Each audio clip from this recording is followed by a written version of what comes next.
All right, so if you would go to page 95, you have the notes for Science Notebook number 2.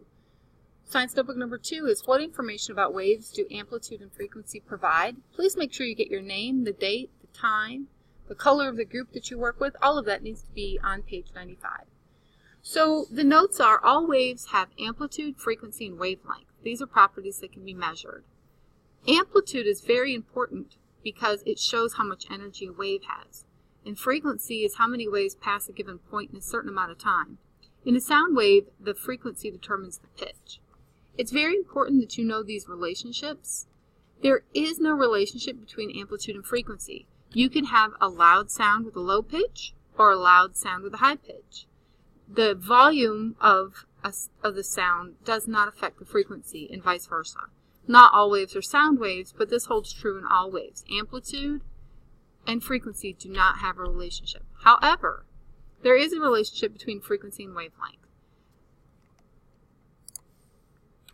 The relationship that exists is an inverse relationship. As wavelength increases, frequency decreases, and as frequency decreases, wavelength increases. It's very important that you understand that between amplitude and frequency there is no relationship, but there is an inverse relationship between frequency and wavelength. For page 94, I want you to read the article about rogue waves. It's called High Seas. I will attach it on Google Classroom, and you also can get a hard copy from me. Then I want you to write a paragraph from the first person perspective on being a rogue wave. You are a rogue wave, and you are going to discuss what it's like to cause such devastation and ruin. You need to discuss the fact that you have a high amplitude, which means you have a lot of energy, and also that you have a high frequency. Because you have 1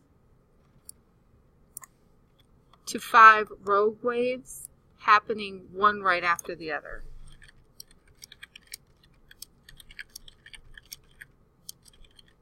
Be sure to include at least one fact from the reading. Remember that the numbers under 10 are spelled out and to use good writing mechanics.